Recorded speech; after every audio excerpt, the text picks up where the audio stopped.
irmãos, nós começamos uma série de mensagens no livro de 1 Samuel e começamos essa série de mensagens no final de dezembro e interrompemos pela questão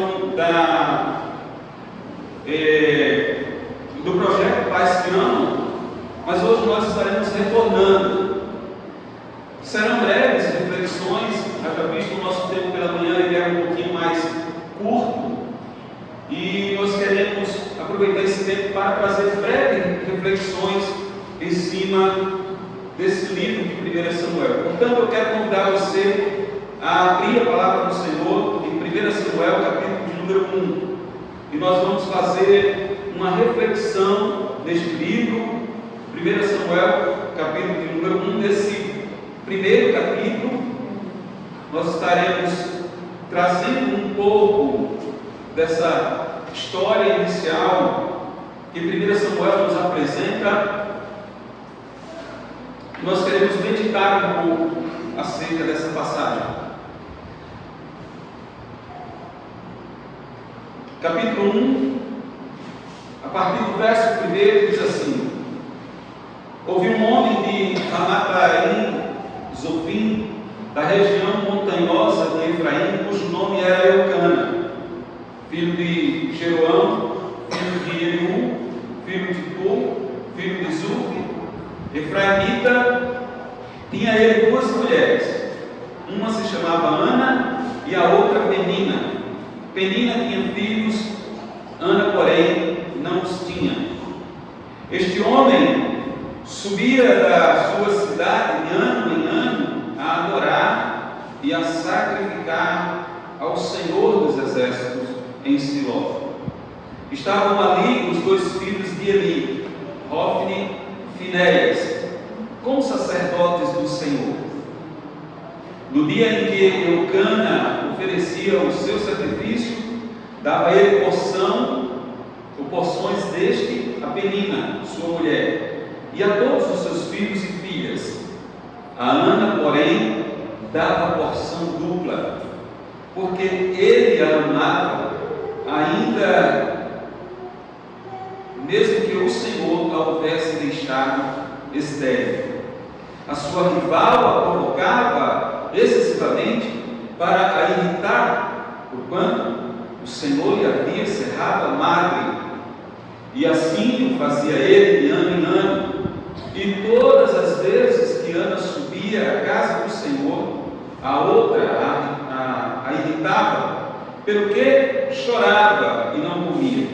Então Eucana, seu marido, lhe disse: Ana, por que choras? E por que não comes? E por que estás de coração triste? Não te sou eu melhor do que 10 filhos? Após terem comido e bebido em Siló, estando Eli, o sacerdote, assentado numa cadeira junto ao pilar do templo do Senhor, levantou-se Ana e, com amargura de alma, orou ao Senhor e chorou abundantemente. E fez um voto, dizendo: Senhor dos exércitos, se benignamente atentares para a aflição da tua serva, e de mim te lembrares, e da tua serva te não esqueceres, e lhes deres um filho varão, ao Senhor o darei por todos os dias da sua vida, e sobre a sua cabeça não passará navalha. Demorando-se ela a orar perante o Senhor, passou Eli a observar-lhe o movimento dos lábios, porquanto Ana só no coração falava, seus lábios se moviam, porém não se lhes ouvia a voz nenhuma. Por isso Eli a teve por embriagada e lhe disse: até quando estarás tu embriagada? Aparta de ti esse vinho. Porém Ana respondeu: não, Senhor meu, eu sou mulher atribulada de espírito, não bebi nem vinho nem bebida forte, porém venho derramando a minha alma perante o Senhor. Não tenhas, pois, a tua serva por filha de Belial, porque pelo excesso da minha ansiedade e da minha aflição é que tenho falado até agora. Então lhe respondeu-lhe: vai-te em paz, e o Deus de Israel te conceda a petição que lhe fizeste.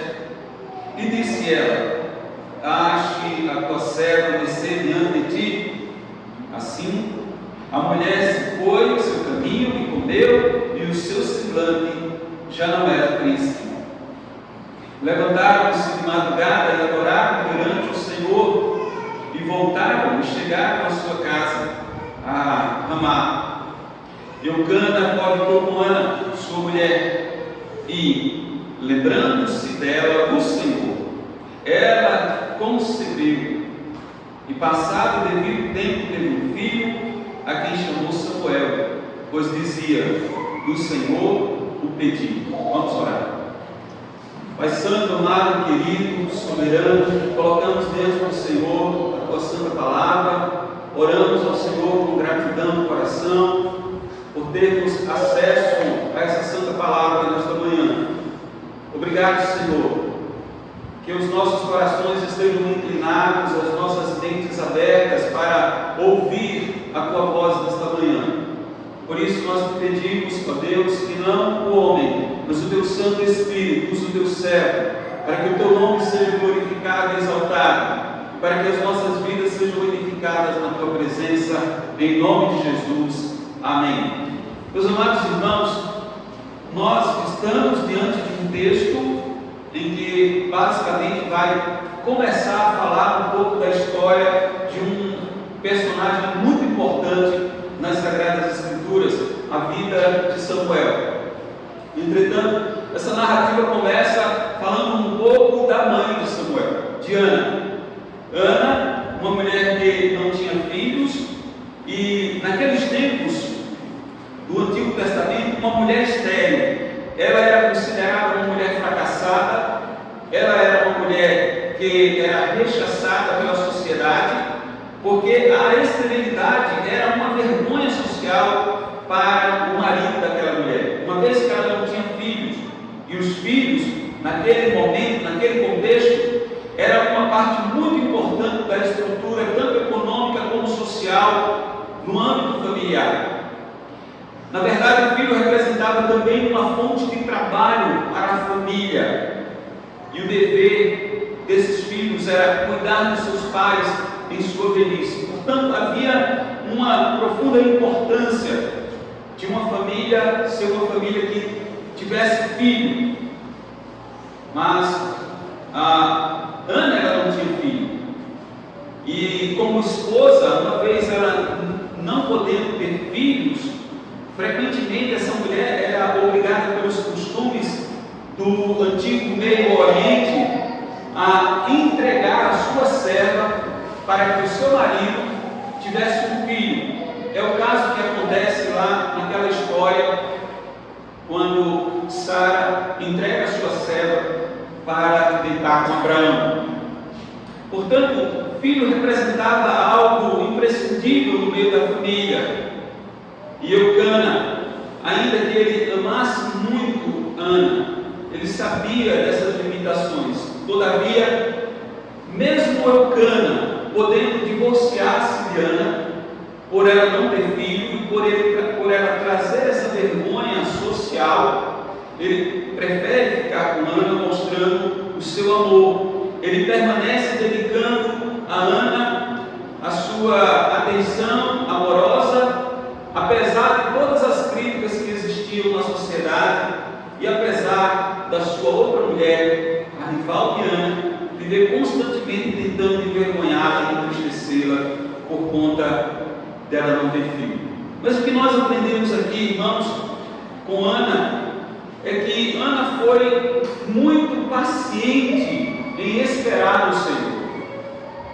E é um pouquinho dessa paciência que nós aprendemos com Ana, que eu gostaria de trazer essa breve reflexão nessa manhã para nós, procurarmos aprender o que esse texto fala ao nosso coração conta e o que nós podemos extrair para as nossas vidas como uma fonte de exemplo para também estarmos aplicando para nós. Observem, irmãos, que havia aqui uma expressão de uma caminhada muito árdua da parte de Ana, de ver constantemente buscando algo e não conseguindo alcançar esse objetivo. Ana tem o seu coração disposto a esperar em Deus, orar e buscar uma resposta positiva do Senhor. Por que Ana faz isso? Porque ela entendia que Deus poderia sim transformar essa situação, mudar essas circunstâncias. É exatamente aí que reside, irmãos, toda a nossa trajetória de vida, em quem nós colocamos as nossas perspectivas, onde nós colocamos o fundamento dos nossos passos, da nossa caminhada, onde nós estruturamos a nossa caminhada. Isso é o que faz toda a diferença, em quem nós confiamos para a realização dos nossos sonhos, em quem nós estamos buscando, qual é a fonte. Ana, ela vai nos deixar um legado de exemplo para mostrar que somente em Deus é possível esperar, mas esperar dentro de uma perspectiva de realização, esperar com perspectiva de que algo diferente acontecerá.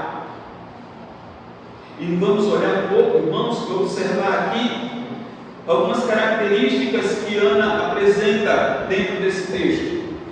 Primeiro, nós vamos olhar, irmãos, que mesmo diante das circunstâncias adversas, Deus vai fortalecer o coração desta mulher para ela não perder o foco, para ela manter o foco. Então, primeiro, irmãos, Ana tem um coração disposto a esperar em Deus. Ana se mostra forte, porque Deus assim a faz forte, para ela não perder o foco. Então, não perca o foco diante das circunstâncias adversas. Se o seu sonho, se os seus desejos, se as suas vontades estiverem alinhadas de acordo com a vontade de Deus, mantenha o foco, vá em frente, não desista, não deixe que vozes externas, exteriores, elas venham apagar de alguma forma o seu sonho. Ana, ela dá um exemplo disso. Quando nós olhamos um pouco para Ana, observem que ela foi tentada a abandonar o seu sonho. Verso de número 8, peço que você volte os seus olhos para o verso de número 8. Diz assim: então Eucana, seu marido, lhe disse: Ana, por que choras? E por que não comes? E por que estás de coração triste? Não te sou eu melhor do que 10 filhos? Observe, irmãos, que Eucana aqui faz basicamente uma proposta para Ana, porque ele se mostra como um marido maravilhoso. Entretanto, o fato de Eucana ser um marido maravilhoso, atencioso, não substituía, não representava a realização do grande sonho de Ana. A intenção de Ana, irmãos, não era tão somente ter um marido maravilhoso. Ela almejava no coração uma conquista maior. Ela queria algo maior na sua vida. Ela tinha um sonho maior. E para a realização desse sonho, ela clama ao Senhor. Então perceba que essa proposta do seu marido, de Eucana, ressoa como algo de dizer assim: Ana, você não precisa se preocupar com isso, você não precisa disso, desista desse sonho, pare com esse sonho, você é estéril, você não vai ter filhos. Entretanto, irmãos, isso não realizava, não completava a vida de Ana, não deixava ela completamente realizada. E então, irmãos, Ana mantém o seu foco de buscar em Deus a realização do seu sonho. Ainda que Eucana pudesse lhe dar muitas alegrias, mas Eucana, ele não proporcionava a real felicidade no coração de Ana. Na caminhada que nós estamos caminhando todos os dias de nossas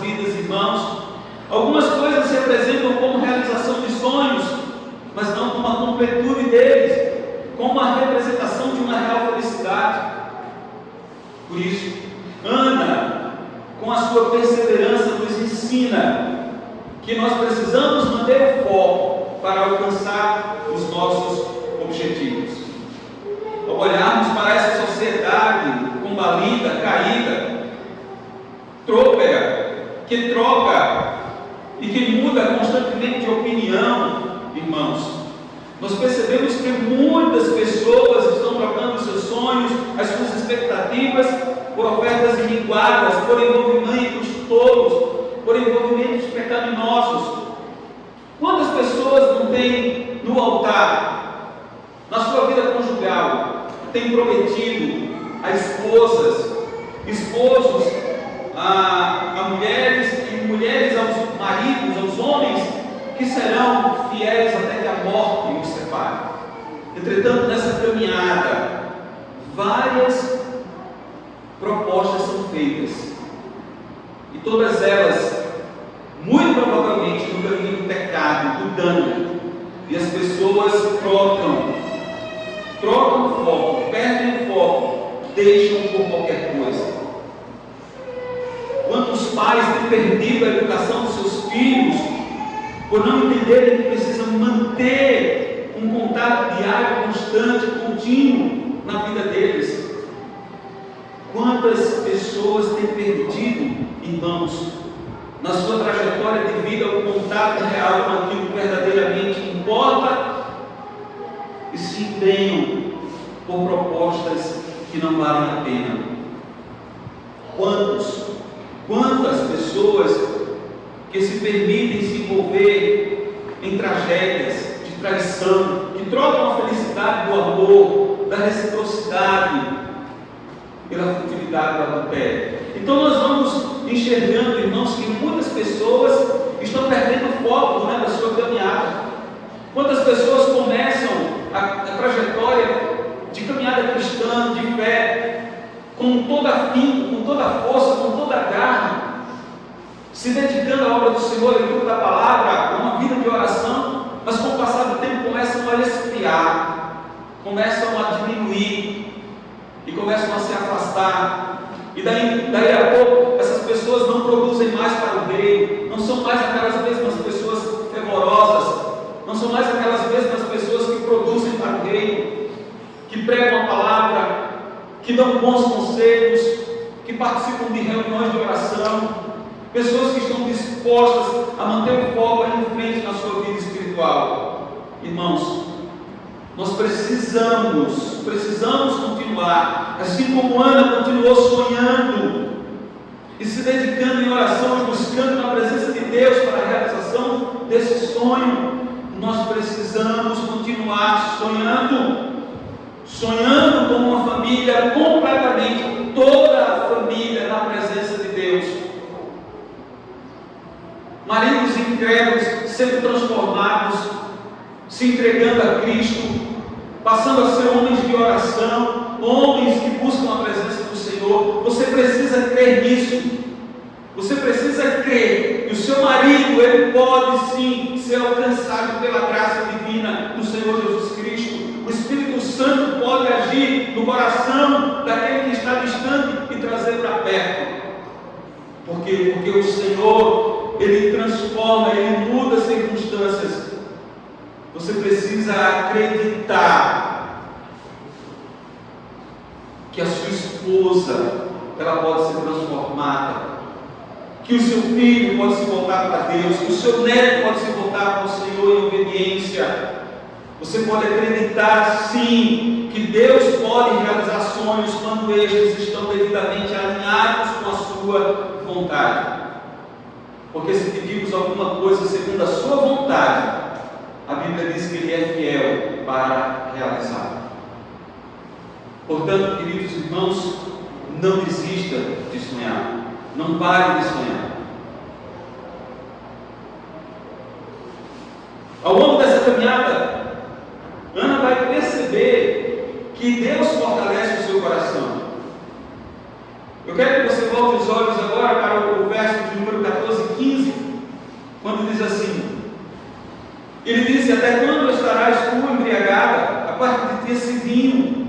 Porém, Ana respondeu: não, Senhor meu, eu sou mulher atribulada de espírito, não bebi nem vinho, nem bebida forte, porém venho derramando a minha alma perante o Senhor. Percebam aqui, irmãos, que houve uma crítica sobre a postura de Ana, sobre a sua vida de oração. Houve uma crítica, dizendo que ela estava embriagada. Esse pensamento ou essa postura dela não era uma postura adequada. Mas Ana, ela refuta. Ana diz: não, eu estou aqui, mas eu estou aqui por algo muito maior. Então, mesmo ela sofrendo essas duras críticas, mesmo quando ela está buscando a melhor coisa para a sua vida e para a sua família, as críticas vêm. Então, observe que, apesar de Ana estar buscando a presença de Deus, se colocando na presença de Deus, isso não impede que críticas sejam feitas. O que eu aprendo com Ana é que, mesmo quando nós dedicamos toda a nossa vida em oração, em busca, em confiar no Senhor, na ação do Senhor, eu posso ser criticado. Pessoas podem lançar críticas sobre a minha vida. O que vai distinguir, o que vai definir o fim da minha caminhada é como eu vou me comportar em meio a essas críticas. Como eu vou encarar essas críticas? Como eu vou passar por essas críticas?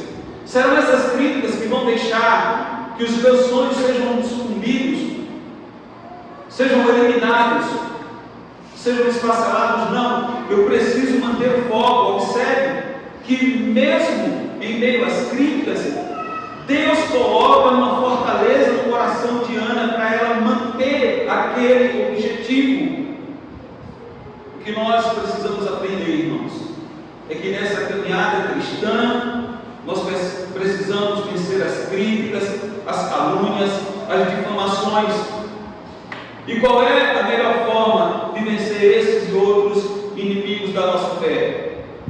A melhor maneira é fazer como Ana fez, derramando a alma em oração perante o Senhor, sendo forte, sendo fiel ao Senhor, sendo convicto daquilo que você está buscando no Senhor, da obra que você está realizando, do seu objetivo, onde você quer chegar. Por isso, ainda que surjam críticas, não desanime com as críticas, não se deixe vencer, não se abata. Muitas pessoas, diante de críticas, começam a ceder ao pecado, porque começam a colocar no coração que Deus não está com aquela pessoa, que o Senhor não é com você. Imagina se Ana fosse pensar assim: Senhor, eu estou aqui, diante do teu altar, orando, e alguém vem me ter por embriagada.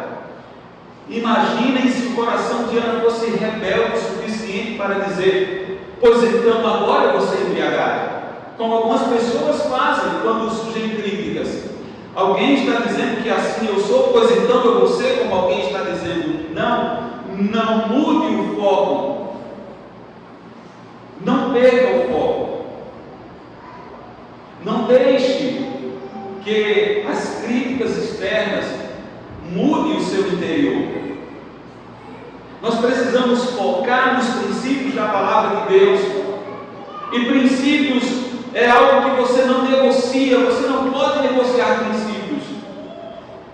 E Ana está indo pela vertente do princípio da confiança no Senhor, da oração no Senhor, da busca no Senhor, para realizar o seu sonho. Por isso, nós precisamos, irmãos, manter o foco, manter a vida firme de oração, de comunhão com Deus, de comunhão com a igreja e de submissão ao Senhor plena. Não deixe de ser fiel à sua casa, à sua família, à sua esposa, ao seu esposo. Não deixe de educar os seus filhos porque alguém criticou você, porque alguém disse que ir à igreja constantemente, se dedicar a uma vida de oração não vai resolver nada. Resolve, porque você está buscando aquele que resolve todas as coisas, assim como ele resolveu as lamentações e as murmúrias de muitas pessoas, mesmo quando essas pessoas se colocam contra Deus, a exemplo do povo de Deus saindo do Egito. Coração murmurante, mas Deus mesmo assim abençoava. Entretanto, Deus abençoou, mas falou: por que esse povo murmura tanto? Então, em vez de murmurar, confie mais no Senhor. Se coloque mais na presença do Senhor. Mantenha o foco. Segundo, entenda: Deus está no controle de todas as coisas. Deus não perdeu o controle. Deus é soberano. Os planos de Deus jamais serão alterados na vida daquele que ele executa um chamado. O que precisamos entender, irmãos, é que Deus, Ele tem um plano em todas as coisas. Deus tinha um plano na vida de Samuel. Deus tinha um plano para, através de Samuel, fazer uma transição de reinado. Aqui nós estamos olhando para o período que é chamado de período teocêntrico, um período onde reis estão ali regendo a nação de Israel, juízes. E Samuel vai ser basicamente aquele responsável por fazer a transição dos juízes para os reis, para o período monárquico. Por esse controle de Deus que se inicia com a vida de Samuel, e olhando de uma perspectiva humana, nós não contemplamos aquilo que está além daquilo que nós vemos, que nós enxergamos. Nós, irmãos, só conseguimos observar o que está à nossa frente, o que conseguimos pegar, manusear. Mas Deus vai além das nossas visões. Você não sabe porque Deus te deu um filho. Você não sabe porque Deus te deu uma filha. Você não sabe porque você está enfrentando um contexto que muitas vezes é adverso aos seus desejos, à sua vontade. Mas Deus tem um propósito em todas as coisas. Apenas se coloque diante de Deus, se submeta a Deus e deixe que Deus realiza, porque Ele está no controle de tudo. É Ele quem determina todas as coisas. Ana era estéril, mas Deus podia abrir a sua madre. Ana chorava, mas Deus podia enxugar as lágrimas de Ana. Sabe por quê? Porque Ele está no controle de todas as coisas. A sua vida pode estar uma bagunça, mas Deus pode transformar e colocar tudo na régua. A sua vida pode estar em uma direção errada, Deus pode consertar, porque Ele é Senhor. Você pode estar derramando lágrimas hoje, mas o Senhor amanhã pode estar colocando um sorriso nos seus lábios. Deus, Ele é especialista em mudar situações e mudar circunstâncias. A situação, irmãos, pode estar cada vez pior, as dificuldades podem se avolumar. Perceba que a rival menina ali naquele momento, naquele contexto de Ana, provocava Ana para irritar Ana. O seu marido não lhe dava uma completa alegria, o sacerdote desconfiava da sua oração, mas Deus estava no controle de tudo, mesmo quando tudo parecia estar no caos. Você não consegue enxergar o amanhã. Quem tem o controle do amanhã é Deus. Por isso, acalme o seu coração, alivie o seu coração, continue confiando no Senhor. Perceba, meus irmãos, que mesmo diante desse cenário de caos, Ana respira e mantém o foco, confiando no Senhor. É exatamente nessas circunstâncias adversas, a semelhança do que ocorreu com Ana. É quando a alegria desaparece, quando a tristeza bate, quando parece que chega quando as nossas forças todas se esvaem, quando nós já não temos muitas vezes perspectiva humana, quando sentimos os ataques chegando de todos os lados, quando as circunstâncias estão aparentemente contrárias a tudo, é nesse momento que Deus é revelação e que Deus muda todo ser. Por isso, mantenha a sua vida de credulidade. Saiba que o Senhor pode mudar o cenário da sua vida. Em terceiro lugar, sendo este Deus o soberano que está no controle de todas as coisas, em terceiro lugar, conte com essa providência desse Deus. Conte com a providência divina na sua vida. Deus, irmãos, Ele quer ser buscado. A palavra do Senhor nos ensina que nosso coração não deve estar ansioso demasiadamente por coisa alguma. Paulo fala disso lá no capítulo 4, versos 6 e 7 do livro da carta aos Filipenses. Não andem ansiosos de coisa alguma, antes as vossas petições sejam conhecidas ou colocadas diante de Deus pela oração e pela súplica com ações de graças. Então saiba de uma coisa, mantenha a sua vida de oração, não desanime, conte com a providência divina, porque foi exatamente por meio da providência divina que Ana viu o seu maior sonho familiar se realizando. Ana entendia perfeitamente que não seriam estratégias que ela colocasse que poderia realizar o seu sonho, mas a única estratégia a que Ana podia recorrer era a estratégia de oração e confiança em Deus, em busca contínua, sem deixar que nada atrapalhasse esse relacionamento dela com Deus. Não permita que nada nem ninguém atrapalhe o seu relacionamento com Deus. Quem define o relacionamento seu com Deus é você mesmo, é a sua vida, é o tanto quanto você se mostra diante do Senhor, disposto a obedecê-lo, disposto a segui-lo, disposto a servi-lo. Faça isso e conte com a providência de Deus. Observe, irmãos, que quando Ana foi criticada, ela falou que era uma pessoa quebrantada no espírito, que estava ali buscando o Senhor.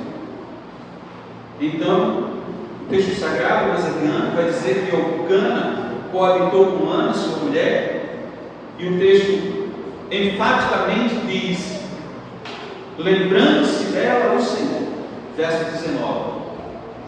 Lembrando-se dela o Senhor. Então perceba que aqui a provisão é divina. Não foram as estratégias de Ana, não foi a palavra do sacerdote Eli, não foi o fato simplesmente de Eucana e Ana terem coabitado naquela noite, mas foi a providência divina de Deus. Sabe por quê, irmãos?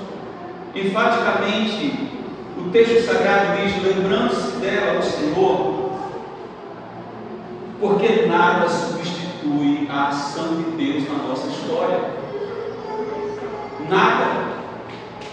A nossa história, a nossa vida está nas mãos do Senhor. Ainda que muitas pessoas não creiam nisso, não acreditem nisso, não deem crédito a isso, ainda que muitas pessoas se distanciem de Deus, neguem a existência de Deus, neguem um compromisso com Deus, rechace Deus, deixe Deus, tentem andar sozinho, Deus está no controle da história desta pessoa também, porque Deus não controla só a vida daqueles que se prostram, que buscam Ele. Na verdade, Deus controla todo o universo. Jesus não é Senhor apenas daqueles que buscam a comunhão espiritual, mas Jesus é Senhor de todo o cosmos. Jesus é Rei de todas as coisas, Ele está no controle de tudo. Portanto, nós devemos confiar plenamente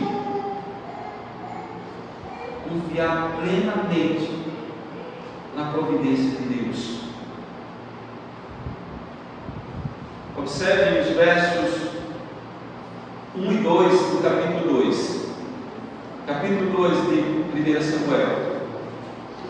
Os versos 1 e 2 diz assim: então orou Ana e disse: o meu coração se regozija no Senhor, a minha força está exaltada no Senhor, a a minha boca se ri dos meus inimigos, porquanto me alegro na tua salvação. Não há santo como o Senhor, porque não há outro além de ti, e rocha não há nenhuma como o Senhor Deus. Nesta oração, Ana está reconhecendo a ação de Deus em sua vida. Ana está reconhecendo que foi Deus quem realizou, e é isso que nós precisamos fazer: reconhecer o que Deus realiza na nossa história, reconhecer quando Deus faz, e Deus, irmãos, constantemente está realizando sonhos, quando estes sonhos estão de acordo com a vontade do Senhor. Um dos nossos grandes problemas, irmãos, é quando nós sonhamos ou desejamos ou almejamos algo, quando não está devidamente alinhados com a vontade de Deus. E aí nós ficamos lutando constantemente, pedindo algo que não condiz com aquilo que Deus nos ensina segundo as Santas Escrituras. Meus irmãos, quero concluir dizendo que vale a pena esperar, manter o foco e confiar plenamente em Deus. Saiba de uma coisa, que se Deus não colocar no teu coração, se Deus não colocar no teu coração firmeza para você manter o foco, para você ir em frente na sua caminhada, tanto na sua vida social, familiar, espiritual, ninguém pode fazer isso por você. Então busque somente em Deus, mantenha o foco em Deus, continue a sua vida de oração, continue a sua vida de busca pelo Senhor. Saiba de uma coisa: Deus está no controle de tudo. O Senhor está no trono, Ele é rei, Ele é soberano, e dele vem toda a providência. Ainda que Ele use uma pessoa ou outra, uma circunstância ou outra, mas saiba de uma coisa: tudo vem do Senhor. É Ele quem está no controle de todas as coisas. Por isso, nós precisamos estar dispostos a investir na felicidade da nossa casa. Precisamos estar dispostos a investir em nossa família. Precisamos estar dispostos a investir em nossos relacionamentos. Porque muitas coisas, irmãos, elas dependem de como nós encaramos os fatos, como nós nos comportamos diante de circunstâncias, diante de situações. Você pode passar por um mar revolto, confiando completamente em Jesus, ou você pode ficar atribulado, se batendo de um lado para o outro, achando que você pode resolver tudo com a força do seu braço. Faça o seguinte: faça como Ana, ore, confie no Senhor, confie na sua providência. Que Deus nos abençoe, em nome de Jesus. Vamos orar ao nosso Deus. Pai santo, amado, querido, bendizemos e louvamos o teu nome, Senhor. E te rendemos graças nesta manhã, oh Pai, pela tua santa palavra e pela exposição da tua palavra. Obrigado, Deus, por este momento de comunhão com os nossos irmãos. Ó Senhor, rogamos que o Senhor continue nos abençoando, inclinando nossos corações a permanecerem confiando no Senhor, buscando a tua santa presença. Pai, nós te pedimos que o teu Santo Espírito esteja continuamente conosco, porque somente, ó Deus, através do teu Espírito é que nós podemos caminhar e mantermos a convicção, a certeza que estamos fazendo aquilo que era a tua vontade. Nos ajuda nesta caminhada, assim como o Senhor ajudou Ana, assim como o Senhor usa a vida de Ana como exemplo para nós, que nós possamos deixar o legado, que futuramente seja um exemplo para os nossos familiares, para outras pessoas, para amigos, para vizinhos, para irmãos na fé, Usa a vida de cada um de nós, Senhor, pela tua graça, pela tua misericórdia, em nome de Cristo Jesus. Amém.